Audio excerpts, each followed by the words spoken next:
চলো আজ বানিয়ে ফেলি ক্লে দিয়ে কাবা ঘর। প্রথমে আমি ওষুধের এই খাপটা নিয়ে নিচ্ছি, চারিপাশে কেটে নিচ্ছি। পরে ওপরে ছাদ দেওয়ার জন্য সামান্য পরিমাণে কাগজ নিয়ে সমান করে কেটে নিলাম। এবার আঠা দিয়ে এটিকে ওপরে লাগিয়ে নিলাম।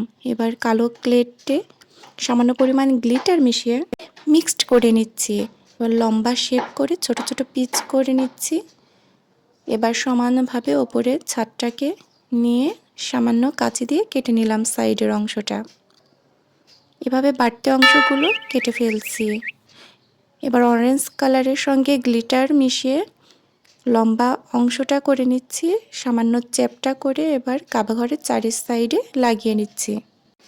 একইভাবে আমি দরজাটা করে নেব। দরজার শেপ করে চারি সাইডে আমি কেটে নিচ্ছি। এবার কাবা ঘরে আমি লাগিয়ে দিলাম ছোট ছোট পিচ করে। ছোট ছোট বাড়তি অংশগুলো আমি নিয়ে নিচ্ছি, এভাবে লাগিয়ে দিলাম।